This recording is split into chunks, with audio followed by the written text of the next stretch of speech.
Thank you all for coming today to our very last of our S5 summer seminar series. Whoops. And sorry, that's my cell phone.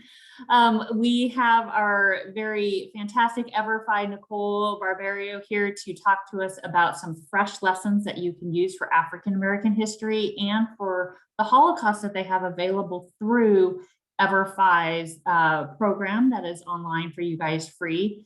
So again, if you haven't had the time, please take the time to type your name, first and last name into the system. I will be using that for attendance. And then once we are done at the end of this session, I will ask you to do it again. You do need to be present for most of the session in order to get your PD credit. And with that, I wanted to thank you again all for coming. And I'm going to turn the time over to Nicole. All right. Hi, everyone. Thank you for joining me. I already said this. I think most of you heard it, but if you're just joining us, if you happen to have been in one of my sessions yesterday, I do want to give you the opportunity to quietly bow out of this session. This is going to be largely the same material that I covered yesterday. So if you were in one of those sessions, feel free to head out and enjoy your afternoon elsewhere. But for those of you who are going to stick around with us, we are going to be talking about some financial literacy and econ resources that are standards aligned for you all in a middle school and high school. I didn't see any elementary teachers in the chat, so we'll skip those. And then as well as a couple of history resources that can be used for US and world history 8th through 12th grade. Our goal for our time together today is really for you all to walk away from this session fully set up to implement one of these history or financial literacy lessons with your students. These are going to be useful whether your students are in the classroom or at home, whether you are still distance learning or you want them to be doing it for homework or extra credit. So no matter your teaching model for this upcoming school year, the goal is for you to walk away fully set up. So how are we going to do that? I am going to share a little bit about the company that I work for, EverFi. We are going to do a little bit of a deep dive into those resources that are covering economics and history standards here in Arizona. We are going to go over some implementation best practices with our resources that I've seen from other social studies teachers here in the Valley and across the state. And then we are going to get through that as quickly as possible so that you all can do the fun part, which is actually getting your feet wet, getting your hands dirty in your own EverFi account, exploring those resources, and really starting to figure out the big picture of how is this going to look in my classroom? When do I want to implement these lessons? When do they fit into my specific scope and sequence? I do have a couple pauses throughout my presentation for questions. So if you have questions, I will be stopping to answer those at some point. But if you have a burning question that you don't want to wait for, please feel free to put that in the chat. I'll do my best to monitor it as I'm talking, but if not, I will get to it when we take a pause. So that's me. I'm Nicole. I live here in the Phoenix area, and I've been at EverFi for about 5 years, and I was a teacher for about 5 years before that. So if you forget absolutely everything else that I tell you here today, what I really want you to remember is that I am here to support you. We are, our team at EverFi exists really to make sure that you all are comfortable with these resources. If you're not great with technology, supporting you there, really removing any of the barriers that you may see to implementing EverFi resources if it's something that you would like to use in your classroom, but you're just not sure how to do it. So I am here for you. You will have my contact information in the chat as well as my direct meeting link. So if you want to have a video chat with me to talk about your, I'm an 8th grade social studies teacher. I have 2 days for additional curriculum. What would my, if I want to use EverFi, what exactly should I be doing? I'm here to consult with you all one-on-one, give you some input into how you might want to maximize usage of these resources in your classroom. So again, if you forget everything else, or if your mind's kind of racing as I'm talking through these resources, just remember that I'm here to support you beyond this training. A little bit about EverFi as a company. We are an education technology company. We were founded about 15 years ago with financial literacy. So our high school financial literacy resource is called EverFi because that is our flagship resource. And really the mission of our company was to get that financial literacy information into the hands of our students who were likely not getting it at home or in school, helping them understand what is a bank account, what is a savings versus a checking account, how do I figure out if I want to rent, what's a mortgage, what goes into buying a home, all of those really wonderful lessons that we all wish we had learned in high school, but I know I did not. We have obviously grown younger and outward from our high school financial literacy resource. So everything that you see on the screen here are resources that are made up of supplemental digital lessons that you can use with your students. So for example, our Future Smart resource is our middle school financial literacy resource. That's going to be 6 30-minute lessons that students would be going through one-to-one on their computer with their headphones in, engaging with the scenarios, listening to the videos, answering questions, making decisions. So if you have only 30 minutes, you can use just one lesson. If you want to use multiple EverFi resources over days or weeks, that's your call. Everything is here for you to implement with no matter how much time you have, even if it's just 20 or 30 minutes.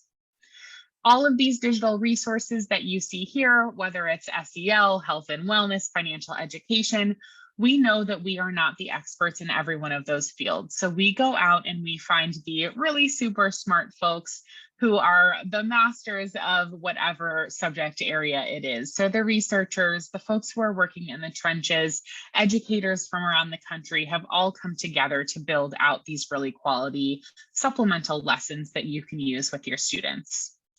The best part is absolutely every EverFi resource is available to you at no cost. We have some amazing local and national partners, the Arizona Coyotes, the Cardinals, Comerica Bank. All of these folks have come together and really put that corporate money into education. They have invested in your schools. So every resource that we talk about is already fully funded. You could use every EverFi resource with every student in your entire school every single year, and it would never cost you, your school, your district, the parents, the students, anybody a dime. Everything is fully funded. And that goes along with my support as well. You have my support year round, as I said, with our resources, and that all is no cost. So no one at EverFi is ever going to come to you, your school, your district, anybody for payment because everything's already fully funded by these community partners. All right. So why teach history and financial literacy? This is really our EverFi problem set here. As I said, we started with a financial education resource. So if you are a data person, this is the slide for you. We know that 4 in 10 US consumers reported that they had trouble paying at least one bill or expense in the past year. So we've heard this a lot. It's usually a $400 surprise bill that there's a high percentage of the population that's not able to pay that. So with financial education, no matter the grade level, that's one of the things we're trying to get at, right? Is helping our students to not end up in that situation where that bill is really going to stress them out and cause some problems. We also know that only 36% of non-retired adults describe themselves as on track for retirement. And also that 25% have no retirement savings or pension at all. So again, trying to get that little grain of sand in the back of our students' mind when it comes to financial literacy and making sure that they know when they start to make financial decisions or when they make more financial decisions, that there are some bigger things to be thinking about so that they manage their money just a little bit better. In addition to that data, we also try to frame all of our resources, history, financial literacy, SEL, whatever it is, under SAMHSA's 8 dimensions of wellness. If this is something that you haven't taken a look at previously, I would highly recommend taking about 5 minutes to take a look. It's a really interesting concept, and I think it's also really great for you all as educators. I'm sure there are a lot of times that you feel like you could invest in your student wellness a little bit more than you already do, but you just have so many standards to get to, and there's just a time crunch and you can't do as much of that wellness whole child instruction as you'd like. So this is a way to really pat yourselves on the back. If you are a social studies teacher, you're probably teaching them financial education, and also history is a part of that social dimension here as well. So we know that to make a whole happy, well human or a whole happy, well student, there are a lot of different aspects that go into that. I think as adults, sometimes we really feel like, oh, you know, I don't go to the gym enough, so I don't take care of myself. But there are a lot of different ways to look at wellness, and you can see them on the screen here. So I also think it's really fun to go do the quiz that SAMHSA has. You answer some questions that fall under emotional, fall under environmental, and so on. If you have high school students, I think it's a pretty cool activity to do with them as well, that SAMHSA questionnaire. And it really helps you to take stock and, again, kind of pat yourself on the back. Maybe you don't go to the gym enough, but you really take care of your social wellness, or you really take care of your financial wellness very well. So gives you some pats on the back, but also some areas of focus for yourself, for your students. But again, this all comes back to the content that we're talking about today, with history falling into social for sure. And of course, financial education that we're talking about, that's falling under financial wellness. And of course, as I said, we know that the financial habits that students form now will inform bigger financial decisions in the future. So again, just planting that seed there for them. And finally, our resources are aligned to your standards. So I saw we have 7th and 8th grade social studies teachers all the way up through high school. All of the resources that I talk about today are aligned to our Arizona social science standards. So they may not all be for 7th grade or all be for 12th grade, but you are going to find something here today that is going to help you teach to your standards. We've taken a lot of that guesswork out for you. I've aligned our resources to the standards so that you can know exactly what you're teaching. So 8th grade social studies, our Future Smart resource is perfect for you all. High school economics and financial literacy, we have 5 different resources for financial literacy that are going to be aligned to high school econ. And then high school US and world history, we do have a few different resources there as well. So we'll talk about those today, but also we have aligned our resources to many scope and sequences from your district. So if we work very closely with a lot of the social studies curriculum departments across the state, they have sent their scope and sequences to us so that we can align these lessons, again, just taking the guesswork out of it for you. So whether you teach US or world history, econ, or 7th and 8th grade social studies, we can take your scope and sequence and align that. So if there's anybody at your district office that you'd like to put me in touch with, I would be happy to, 1, let you know if we've already aligned to your district scope and sequence, but 2, connect with those folks and get this put together for you so that we can take that guesswork out. But you're here today. A lot of this time is going to be spent figuring out exactly if and when you'd like to utilize these resources to teach to your standards.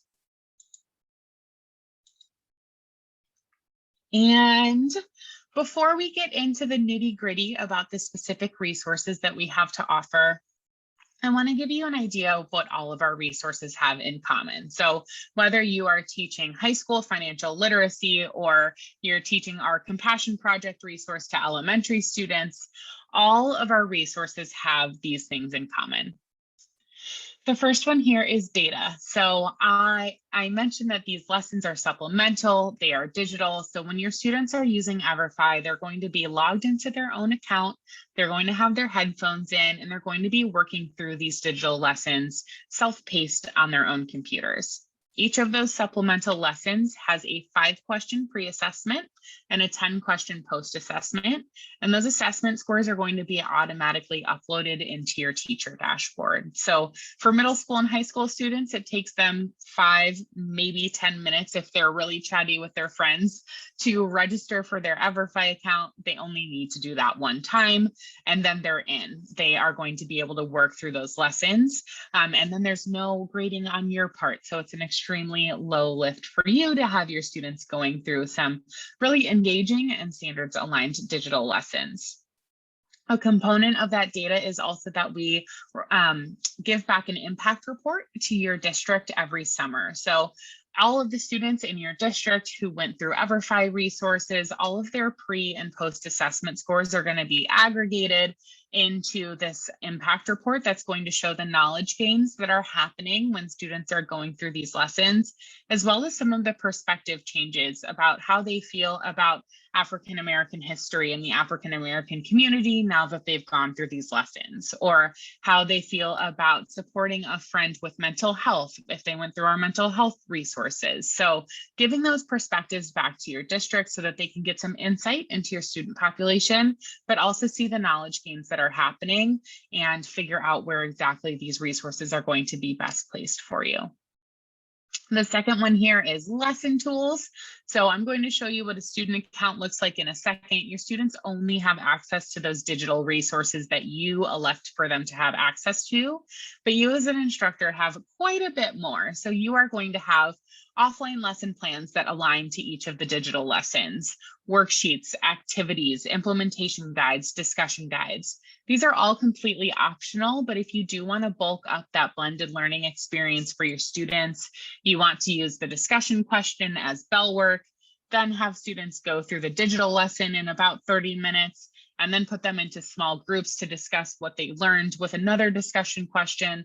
That's an option for you. So again, I'm here to share those best practices of how to really get the most out of your EverFi resources if you want to use those offline lessons and activities. But again, if you just want to have students go through those digital lessons, that's fine too. Extension is the third one here. We are not going to have time to go over all 30 EverFi resources today. That would be way too much of you all listening to me talk, but you do have access to our full library of resources if you decide that you want to use anything different. The last one here is scholarships. No matter how old your students are, they are eligible for our scholarship contests. What they do is they write a little blog post about what they learned in their EverFi resource. And then we do several drawings several times throughout the year for students to win 529 college savings scholarships. Usually they're in $1,000 increments, sometimes a little bit more, but it's basically a gift card that earns interest. And then when they get to college, whenever that is, they are able to apply that scholarship towards their college education. Any questions about EverFi in general before we move on to the actual checking out the resources portion?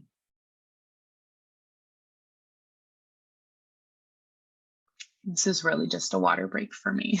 Okay, so the last thing here, something we're really proud of is that 93% of teachers would recommend the EverFi course they use with their students to a fellow teacher.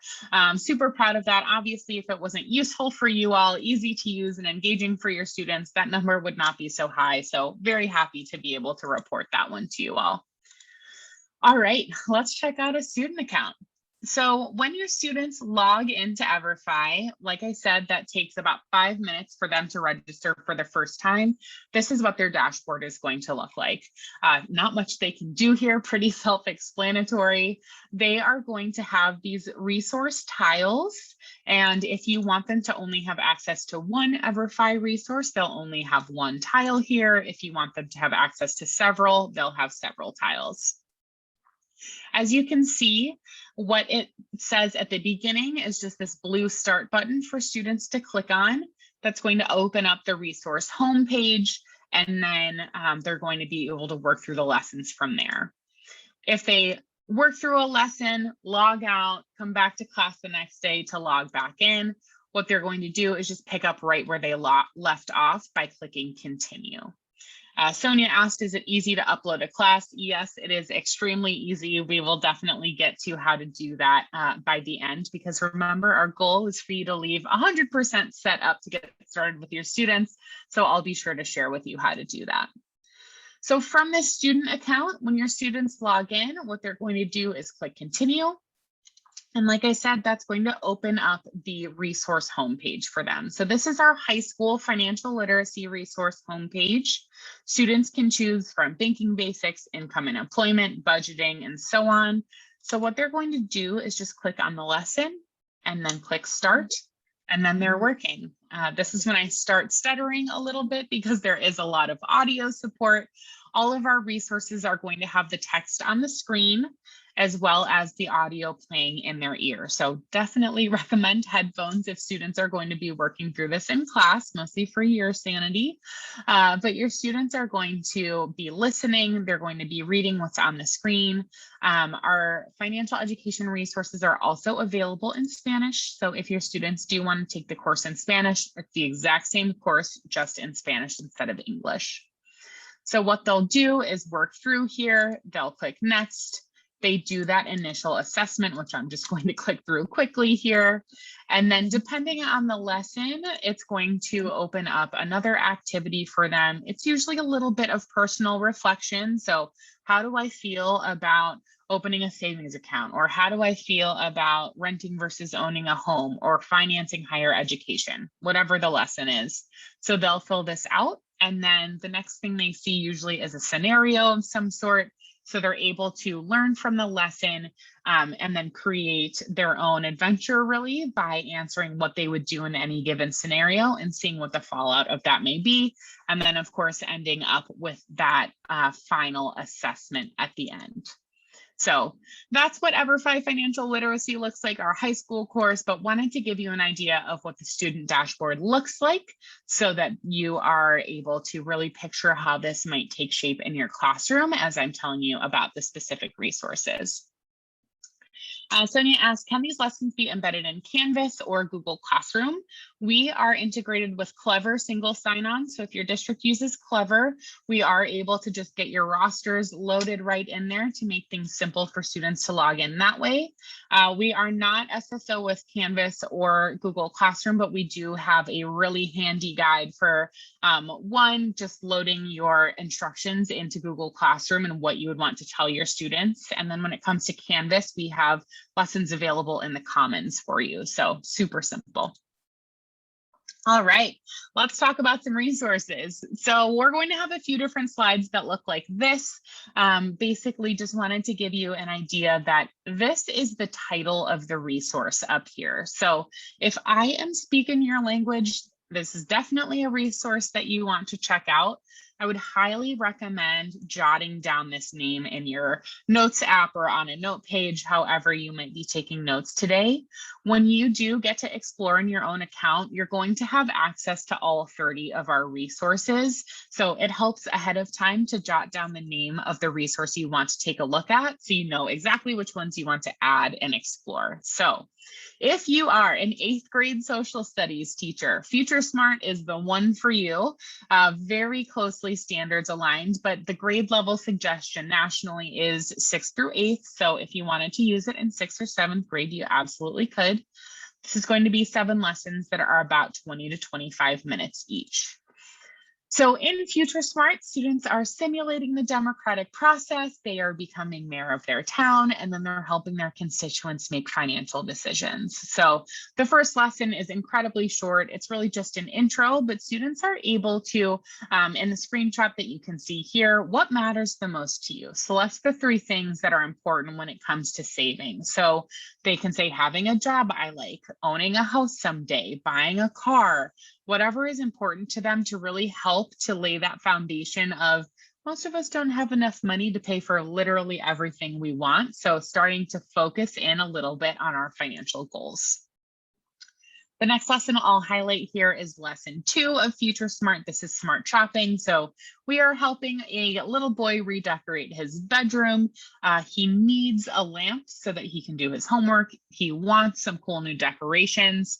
How do we figure out how to make our budget work with our needs and wants? And we're actually going shopping and looking at some strategies to making sure that you are being a smart shopper. Lesson 3 is ways to pay. So everything your 8th graders might want to know about income, credit scores, all of these things that I learned well after I had my first credit card. So love this for our middle school students. And then flashing forward to lesson 7 to highlight here, which is probably my personal favorite, students are building a blueprint for their future as they work through these lessons. So it's really giving them an opportunity to understand, okay, if I'm already earning money from doing chores or maybe mowing lawns or babysitting, what should I be doing with that? But also, what are my longer term goals? I think this is a great way to help our students understand why to invest their time and focus in their education, because we get into careers a little bit. We get into how much things cost, and helping them understand that will help them focus in a little bit more on their education. Moving on to our next financial education resource here, which is Venture. This is really more of a kind of freebie for you if you're a middle school teacher, but if you teach high school econ, it does align to your standards. We're talking about building our own business, being entrepreneurs. It's always a food truck. We're starting out with building that business budget. We're doing some entrepreneur reflection for ourselves, planning and building that business, market research, building a team, and then your business snapshot here. So I'll pause at this point because Venture is super fun, but it's probably not the most aligned to your standards. We always recommend giving your students access to at least 2 EverFi resources. So if you know you want to use FutureSmart because it's part of your standards, keep in mind that these lessons are self-paced. So some of your students are going to zip right through it. You know exactly who those students are in your head. But some of your students are going to go a little bit slower. So we recommend giving them access to one other tile here on their dashboard, right? So if they finish FutureSmart, they don't have to come bug you. They just know, go work through the other one. You may not finish it, but at least they can stay focused in learning as their classmates are finishing up. All right, so those are our middle school resources we're going to cover today. The next few are going to be for high school. Starting with our EverFi financial literacy, this is our flagship resource. Like I said, all of the things that we really wanted to know in high school that no one ever taught, at least me. I also want to highlight that the Arizona Department of Education approved this resource to be one of the ways that students can get that seal of personal finance on their diplomas. So a great resource to have your students use. Going through a few different lessons, managing credit and debt, insurance, many good lessons here for just those basics of personal finance. This is a snapshot of that impact report I was telling you about earlier. Each of your districts will get their own impact report based on student usage, but this one is actually from our Arizona statewide impact report. So this is every student who took our EverFi financial literacy resource in 1920. We don't quite have the data for 2021 yet. But as you can see here, the first one is one of those student perspectives that I was talking about. So 76% of Arizona students who went through our financial literacy resource feel more prepared to manage their financial lives. And then going down to this bottom screenshot, this is that aggregated pre and post assessment score that I was talking about. So when students went through our lessons on banking basics and budgeting, those smaller percentages that are in gray, that's the average pre-assessment score of an Arizona high school student. So in the 50s, probably haven't heard much about budgeting before, but after they go through the EverFi lessons, we have an 82% and an 86%. So some really quality knowledge gains happening between that 5-question pre-assessment and that 10-question post-assessment. So you can rest assured that if you're having your students go through these resources, it's not just busy work, they really are changing their perspectives and gaining some knowledge here. And this is, of course, just for our high school financial literacy flagship resource, but I assure you the percentages are just as staggering across the board for all of our resources. This is just our little resource preview here of our discussion guide and our lesson plan. So again, as a teacher, you have access to all of these offline resources. If you want to download them and share with your students, you want to print them off, you want to turn them into another activity for your students off of the computer, however you want to implement these, it's up to you, but they're all there for you if you'd like to have them. Moving on to marketplaces or market works. This is our high school investing resource, really just trying to demystify the marketplace for our students who maybe have not heard about it, or they heard about all of the GameStop and stonks and all of that craziness that happened over this last year. And maybe they're a little bit more curious about the stock market now. So our students are understanding the global economy. They're understanding the actual history of financial markets and exchanges, understanding that they're very old. There are several of them. I think we usually think about the New York Stock Exchange running the world, but that's not the only one. So helping them to understand that history here and really incorporating some current events. So students are going through an activity where they're looking at some news headlines and then understanding how that might impact different stocks, different areas, and different businesses. Moving on to just understanding the economy, how it works, how the government is involved, how the corporations and the individuals are involved. We're helping an entrepreneur take their startup to IPO. So what is angel investing? What is venture capital? What are all of these terms and how do they all work together? And then giving them some good old-fashioned advice, how to invest, reasons to invest if you're trying to decide whether it's for you or not. What is diversification? When do you want to be risky versus when do you want to be more safe with your investments? So really removing that barrier to entry for our students if they decide that they want to invest. All right, Money Moves. This is sponsored by a hometown hero, Zelle. They are based in Phoenix and really giving students just some really understandable, factual information in just 4 15-minute lessons. So we know that with the uptick in mobile banking and online banking, there has also, unfortunately, but of course, been an uptake in fraud and identity theft. So our students are working really hard for their money that's getting direct deposited into their account. Let's give them some really great information on how to keep that hard-earned money safe so that they don't misuse their online banking or fall victim. So our lesson structure here is introduction, new learning, helping them to problem solve. They then work into an activity. So again, our resources are very scenario-based, helping them to really help the characters with scenarios that they actually will see. The other thing about our resources, I think a lot of the time students have scenario-based resources where they have 3 options and 2 of them are just like so off the wall, no one would ever choose them, right? And then one of them is just very clearly the right answer. With our scenarios, they're pretty true to life. So there are 3 decisions that people will commonly make, giving them the pros and cons of choosing that, what may happen, what is the fallout of that decision. And then, of course, those next steps, like I said, applying what they have learned to their actual life before they get to that post-assessment. So we have introductory financial concepts, modern banking, identity theft and fraud protection. And then I don't know about you all, but sometimes scrolling through Venmo is one of the more interesting like social media things that you can do, seeing what people are paying each other for, who's going out to dinner with who. We know our students are using these apps like Venmo and Zelle to transfer money. So again, just helping them understand how that works, why is it useful, but also some of those scams that could happen to them in a quick 15-minute lesson. All right. Moving on here to pathways, financing higher education. I think a lot of the time our students hear as early as elementary or middle school that college is not an option for them for whatever reason.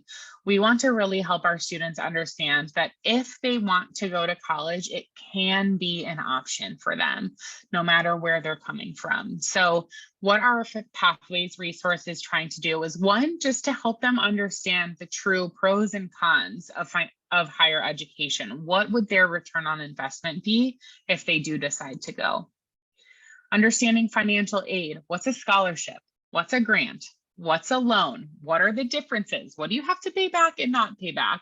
We're also helping them with the FAFSA. So this is something we do in our flagship resource as well. Students actually get to mock fill out that FAFSA form. I personally think that paperwork is the most stressful part of adulthood, and no one ever told me that. So in our resources, they're mock filling out the FAFSA, they're mock filling out a tax form, so that when they go into these real life scenarios where they have to fill out their FAFSA, or they get a new job and someone from HR is like finger tapping across the table for them, and they've got all these zeros and ones on their W-2 or W-4 trying to figure out what to do, they have a little bit more confidence going into those situations because they were able to practice it out in this safe scenario-based space in these EverFi resources. So if you do decide to go and you get some student loans, what is a student loan? What does that mean? How do I budget for those student loans? And then also, how do I repay them responsibly? Helping them to understand, what is a grace period? How can I repay them? What does it mean if all of my loans go into one place? So giving them those tools, again, to make some smarter decisions, hopefully, but also be a little bit less stressed about taking on that financial burden. All right. Any question about our financial literacy resources before we move on?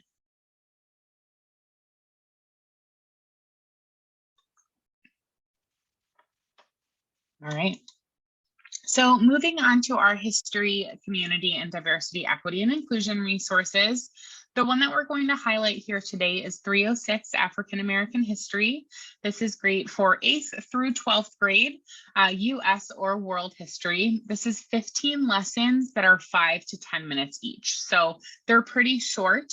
As you can see here, there's a very beautiful homepage. We're starting, students are able to kind of roll over each of those and choose which of those 15 or 5 to 10 minute lessons they would like to start with.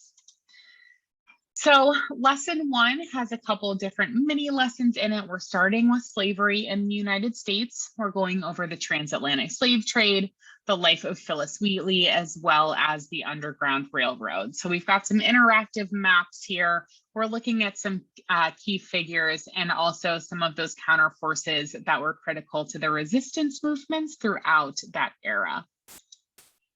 Lesson 2 has a couple different resources or a couple of different short vignette lessons in here, looking at those who helped to pave the way for more opportunities for Black Americans.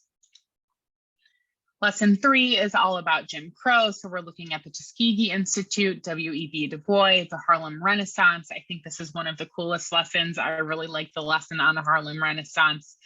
The first African-American Supreme Court Justice, some really wonderful lessons here. And then going into civil rights and beyond. So Brown versus Board of Education, Montgomery bus boycott, Mae Jemison, some figures that maybe we've heard of, but our students may not have. So again, giving them some of those short 5 to 10 minute lessons on these events, as well as people who framed American history and African American history. And then, of course, this ends in a capstone exercise, which makes it great for history classes as well as English classes.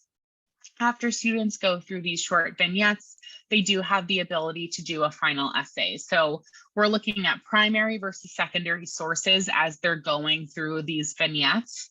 And then they have the option to do a final essay here. So they're picking a primary topic, they're picking a secondary topic, they're picking their sources, they're able to create an outline, which you have access to as a teacher, and then they are actually writing out their essay. So this is a great capstone project to one of your units. It's a great option for students who maybe need some extra credit, and it's all in one place for you. So you can see who's done that assignment. So a lot of different options if you want to go through the whole resource and then have students do that capstone essay.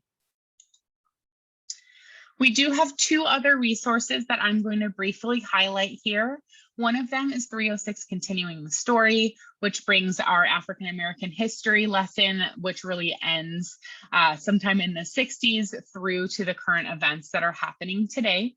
And the other one is BNA. It's going to be standards aligned to our Holocaust and genocide studies standards here in Arizona. We're looking at the lives of Jewish people across the country. So we get into understanding the Holocaust, what happened before the Holocaust, but it's really not as much explaining that event.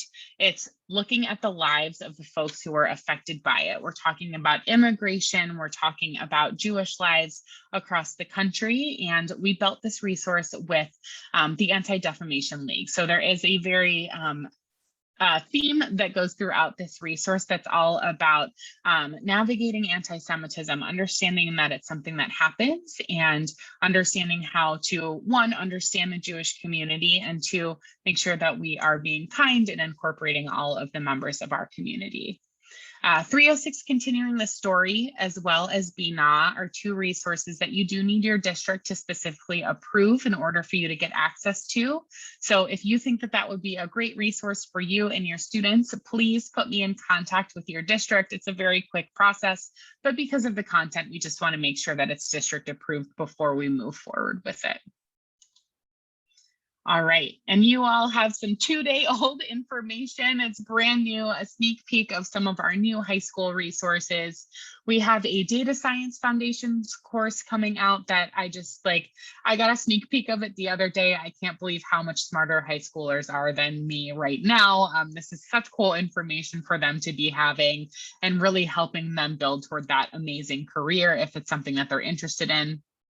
We have a new financial literacy lesson coming that's all about taxes, which again, paperwork, stressful. So giving them some of that confidence there. And then we do have a healthcare literacy resource coming out, which of course is so important. Healthcare is very confusing, even to me still. So some great resources coming out this fall for our students. This may not be your exact area, but if you have any friends or colleagues or a district person that you would like me to reach out to about these, again, I'm very happy to share resources with everyone.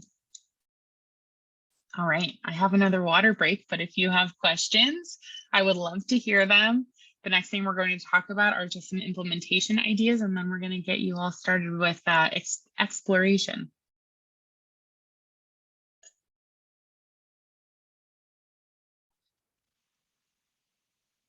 All right. Like I said yesterday, I'm just doing such a good job. Nobody has questions. All right, so implementation, what does this look like in your classroom? That's a very interesting transition slide. Okay, your next steps are really to, one, just review the resources, review the lesson plans, the discussion guides that we have in our resource center on your instructor account, which I'm going to help you get in just a couple minutes. The next thing is to review those curriculum guides. We have a curriculum guide for every resource, and when I let you loose here in a couple minutes to explore, that's really where you're going to spend the majority of your time. Looking at those curriculum guides, figuring out what each lesson entails, and starting to think through, okay, when does this fit in my scope and sequence? When do I want to start this resource with my students? Do I want to use every lesson? Do I want to use the lessons out of order? Do I want to use just one lesson? It's really up to you. And then, of course, if your students are not one-to-one with their technology, you'll want to reserve computers for that day that you get them started on EverFi. Every student will need their own computer because every student is going to have their own account so that you can monitor their progress and they can really get the most out of these digital lessons. All right, so implementation strategies. As I said, you can use these resources in class with your students.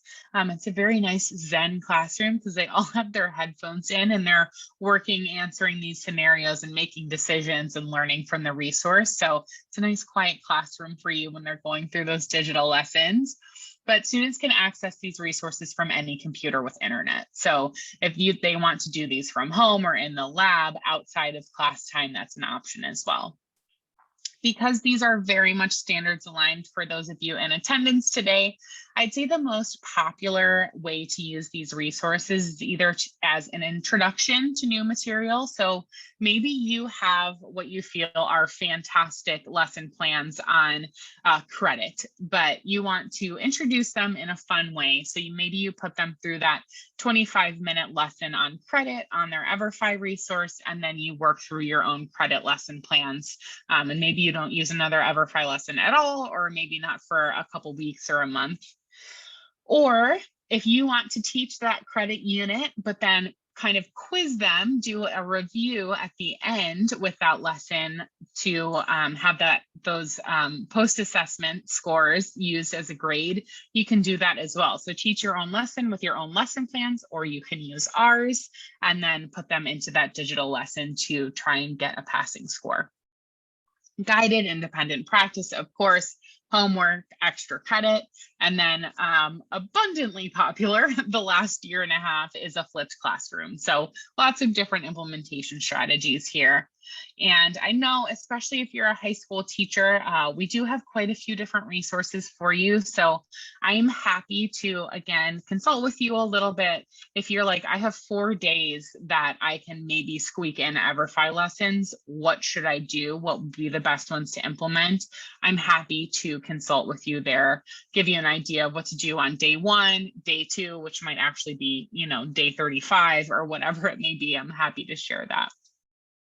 And then I love this slide. This is a bunch of great ideas that we have gotten from the teachers and our network on how to implement our resources. We've been talking about financial education today, so extra credit score is one of our favorites. What usually happens is students come to class on, the first day or first week. They register for their EverFi account, which takes about 5 minutes, and then they're in. They have access to that EverFi account all year. So students can improve their extra credit score by earning a perfect 850 if they complete all of the lessons in the resource that you're wanting to use. So that's a great one. Ever Fridays is another one that we love. So students know when they come to class on Friday, no instructions needed. They sit down, they open their computer, they log into their EverFi account, and they pick up where they left off with the lessons.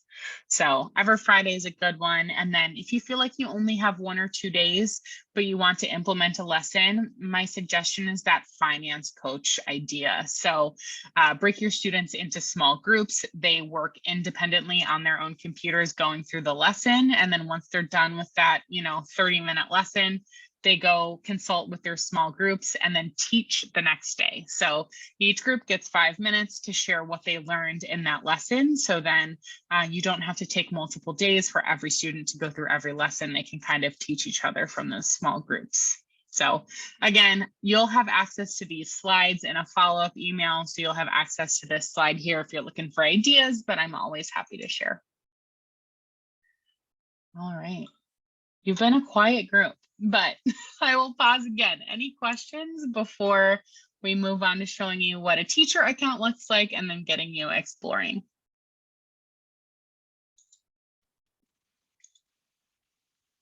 All right, so a teacher account. I'm only going to talk for a couple more minutes here because I want you to know what you have access to in your instructor account. But then I'm going to actually give you some time to explore. So the first thing that you will do once you register for an account, which just takes a couple minutes, is to go to that catalog tab up here. What this is just our general EverFi catalog where you have access to all of the resources that I spoke about. I've done this a million times, so my green buttons all say added, but yours are going to say add. So what you'll do, hopefully you took my tip to take some notes on the titles of the resources you wanted to take a look at. What you're going to do is click this green add button on all the different resources that you want to take a deeper look at. So you'll go through, click add. If you want to see every single resource we have to offer, they're all at the bottom here under all available. So you can use the arrows to take a look. I did see that some of you teach other classes, so obviously feel free to add anything that you want to take a look at. It may say request. That just means that a request will go to me. So for example, if you request a course and you're at a middle school, but you're requesting a high school course, I'm probably not going to give you access to it. But if you're at a middle school requesting a middle school course, I'll go in and give you access. So we've gone to catalog, we've added our resources. What that does is it moves them from this very small amount of information to the home page where it gives you quite a bit more information on the resources. So as I said, we have a curriculum guide available for every resource that we have to offer. And where you'll find that is under the resources button. So we're on the home page. Resources, that's where you're going to find the curriculum guide. You'll also find some discussion guides, lesson plans, activities, worksheets, all sorts of good stuff here. But when I let you loose in a few minutes to review on your own, you're probably going to want to spend the most time with this curriculum guide here. It opens into a new tab, so you can always get back. But what you'll see is really the answer to every question that you might have about a resource. What's the recommended grade level? Recommended, if you have 10th graders that you want to use money moves with, that's fine. This is just a national suggestion. Total time for lessons or modules that take about 20 minutes each. Remember, they're self-paced. Topic areas, course structure, learning objectives. And then when we get down here, we're really breaking down every lesson that your students are going to see. So module 1, financial concepts, here are the learning objectives, and here are the exact activity topics and activity description of what your students are going to see. So when I give you some time here, remember that our goal is to walk away fully set up. And if you haven't read through the curriculum guides, you may not know exactly what you want to use, which means that you won't leave fully set up to get implementation done with your students. So go through, read these activity descriptions and make that decision. Do I want to use this resource? If so, when does this fit? And when do I maybe want to get started? So that's the curriculum guide. Again, it's under the resources button. Each tile has its own resources button. So the Money Moves curriculum guide will be here. The Pathways curriculum guide will be here, and so on. We do have a view course button so that you can play through the digital lessons just like a student would. There are two things I want to mention here. One is that you're able to kind of fast forward through because it's not going to keep your progress. It's just a demo view. That's different from the student resource. Your students can't just click, click, click. They actually have to listen and then the next button shows up, things like that. The other thing is that I will admit, be very transparent with you, that our view course button can get a little glitchy. If that happens and you're not able to click through, I do apologize. But like I said, it's completely different functionality from the student account. So if your view course button doesn't work, don't think that it's not going to work for your students when they get their own account, because it will, I assure you. All right, so that's the resources button in view course.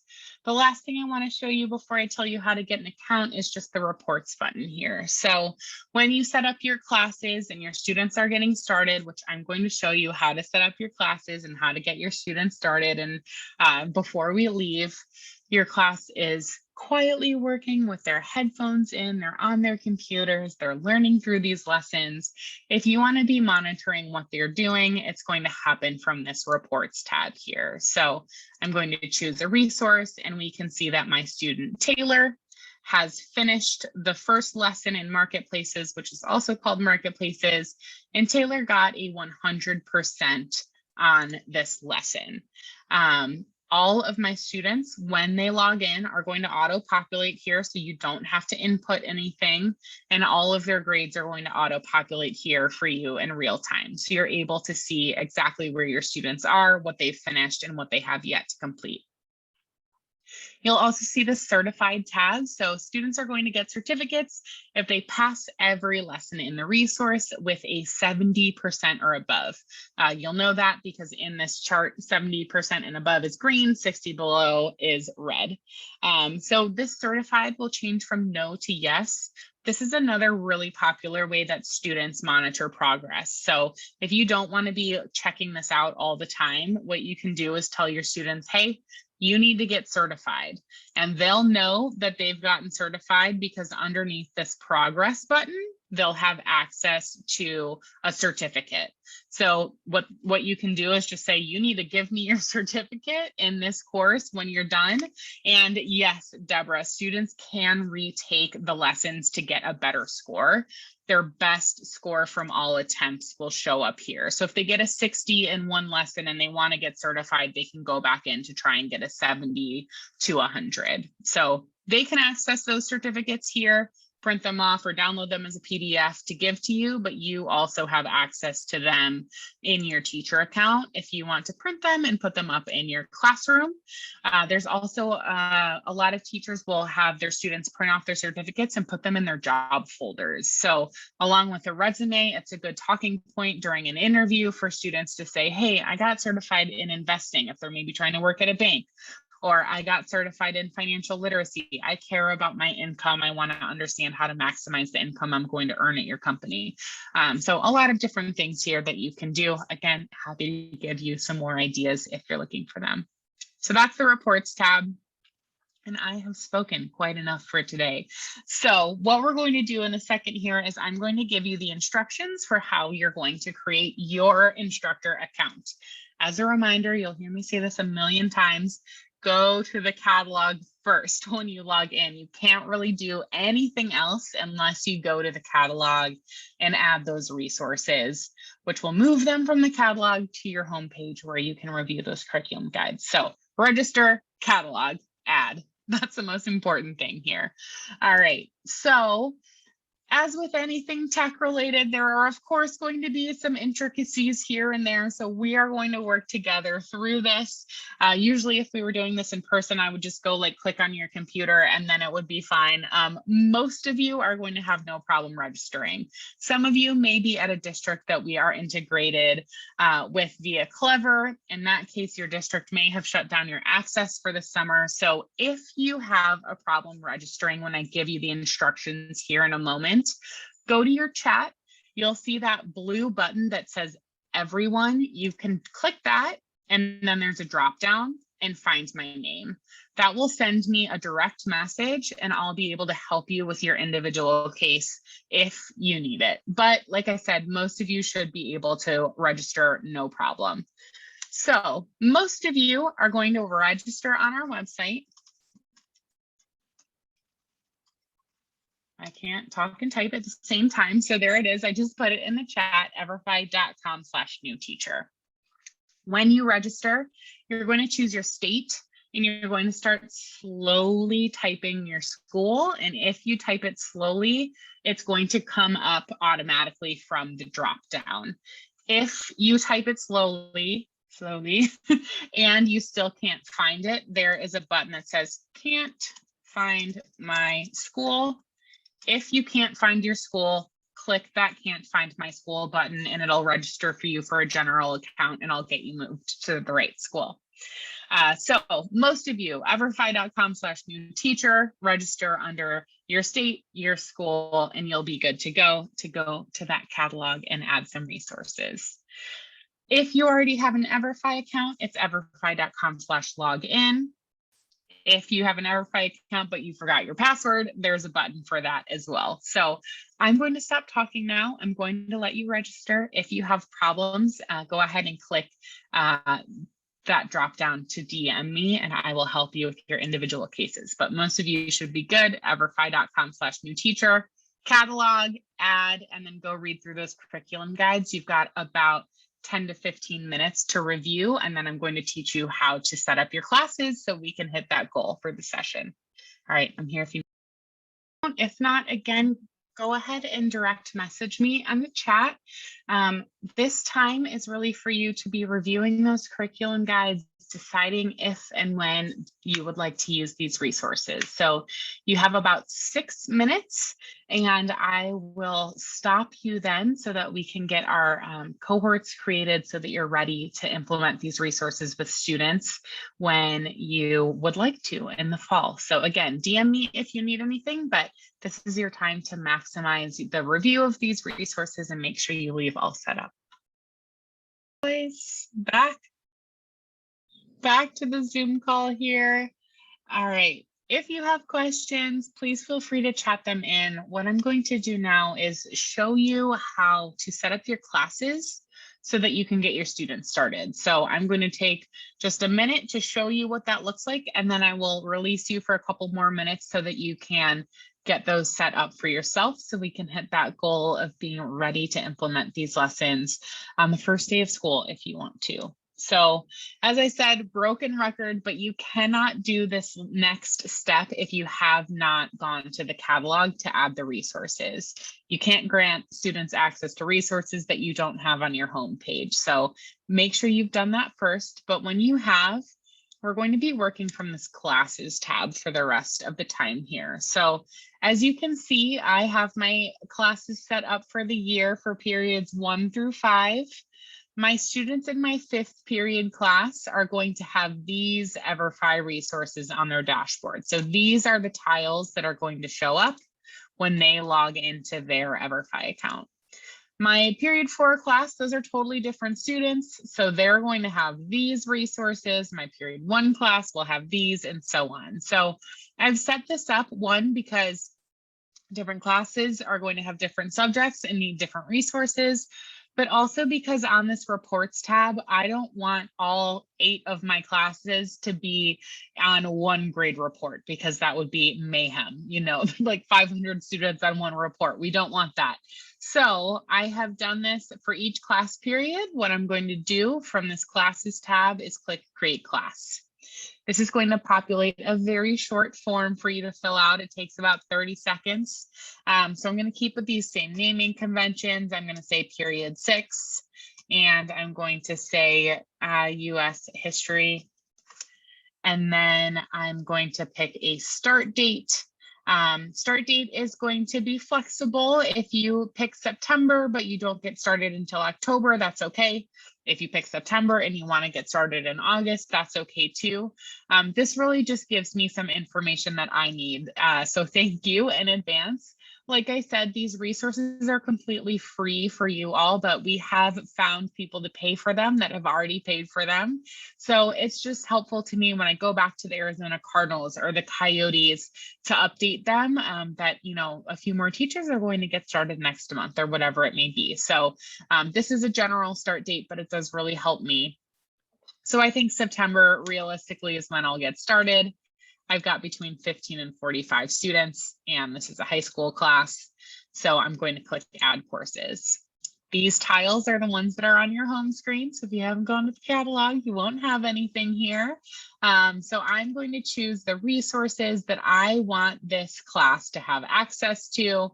And I'm going to scroll down and make sure I have everything. So for right now, it's just 306. I'm going to click add, and then just double check everything. Yep, 306, US history, great. I'm going to click create. And what that's going to do is populate a code. You do not need to memorize this code. You don't even need to write it down. It's going to stay living in your EverFi account for you. But this is the code that you're going to give your students when they show up to class. So when my period 6 US history shows up, I'm going to say, open your computer, open Google Chrome, go to everfi.com/register. And then the only thing they can do on that page is input a code. So they're going to input that code. They're going to create their own username and password for their own EverFi account. And then that's it. They're in. Their screen is going to look something like this, with the resource or resources that you elected for them only. And there's nothing left to do but put their headphones in, click start, and work independently through the lesson. So again, I'll send all of this in a follow-up email, but the instructions for your students: open Google Chrome, everfi.com/register, add the code for their class period, create their username and password, and then that's it. They're working independently on these digital lessons. So I can X out of here. I don't need to memorize it. I can always find this code. So you can set everything up today, and then first semester, second semester, fourth quarter, first quarter, whenever you want to get started, all of this information will be here for you under your classes tab. So that is how you get your classes set up. I'm going to give you about 5 minutes here to go ahead and set up your classes. So again, make sure you've added everything you might want to use from the catalog. Go to this classes tab and click create class to fill out this very short form for each one of your class periods, so that when you're ready to get students started, you have everything set up. All right, I'll see you in about 5 minutes. I will go ahead and finish things up. This is my slide deck that I've been using today. I am going to send this to you in follow-up, and just wanted to show you that all of the things that I just did with you live in the teacher account or in the student account, I do have slides for each of these in here. So if you're trying to figure out, what did you say about catalog, or how do I view from a student view, or how do I set up a class? All of those slides are in here. I just did them in real time with you, so I didn't show the slides. So a couple more things here that we will go through and then have some time for questions. The first one is, of course, just a reminder, your students are going to register at everfi.com/register. A couple pro tips here. Usernames need to be unique.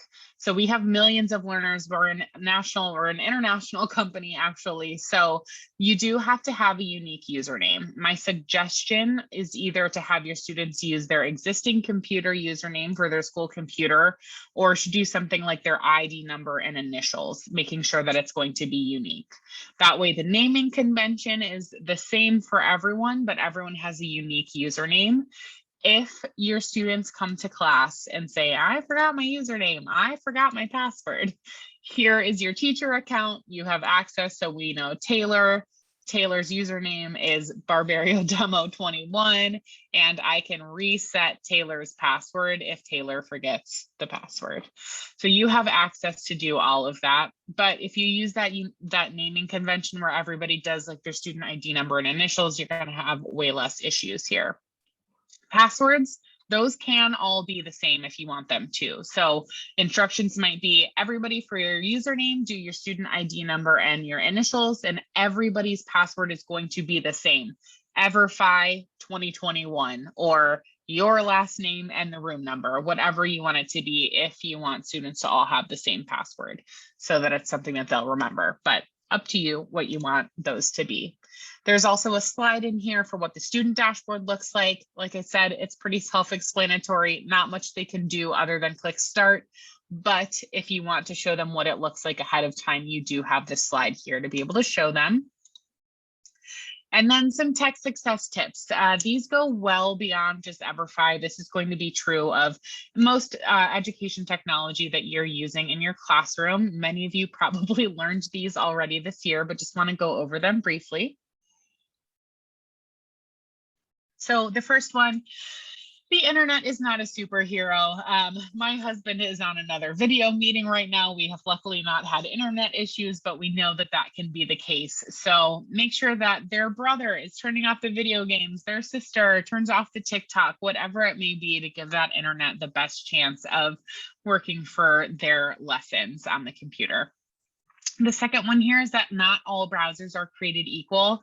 Our testing environment for our resources is Google Chrome. That's true of most education technology companies these days. So our resources are going to work best in Google Chrome. If that's an option for you, I would use that. The third one here is that this warning looks way scarier than it actually is. That just means that our testing environment had a window size this big and their window is this big. Nothing's going to happen. Everything's going to be fine. It's just a tech thing. So do not show again, close, that's it. If students are feeling stuck in a lesson, it's usually because students really like to zoom all the way in on their computer. They're usually missing some sort of next button or next arrow that's in the bottom right that they have zoomed out of the screen. So make sure they are zoomed appropriately. And then, of course, there is going to be a situation sometimes where every single student clicks start at the same time, and then your internet is trying to load a video in your classroom and it's not working. So you can stagger that start a little bit. It usually happens naturally just because you have some students that log on quicker than others, but that can be a factor. So just, refresh and move forward. And then if you really have a couple students who aren't able to progress, it's usually a computer setup issue. So we want to make sure that our browser is updated, Flash is updated. We're all on our computers so much that we should be clearing our browser cache pretty much weekly. So I would say 99% of the time when someone's having issues, the answer is on this tile right here. So keep this one in your back pocket. If all else fails, we have our tech support document. If you are even remotely tech savvy, you will understand what's in this document. It's not too difficult, but if you're not super comfortable with technology, that's okay too. If you have IT on site, they can take a look at this document and know in a second what they need to do to update the student computers. And if all else fails, I am here for you, as I've said multiple times. So if you need me, I'm here to help. As I said, your next steps, whether you want to do this now or when you get your class schedule, is just to set up your classes. So classes, create class, that short form is going to populate your code.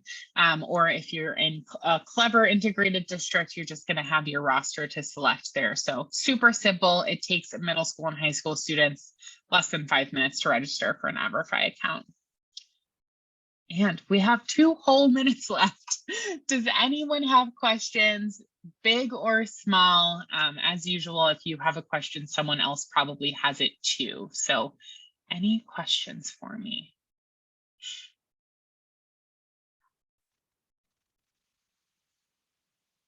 Well, I want to say, I'm going to go ahead and stop the recording.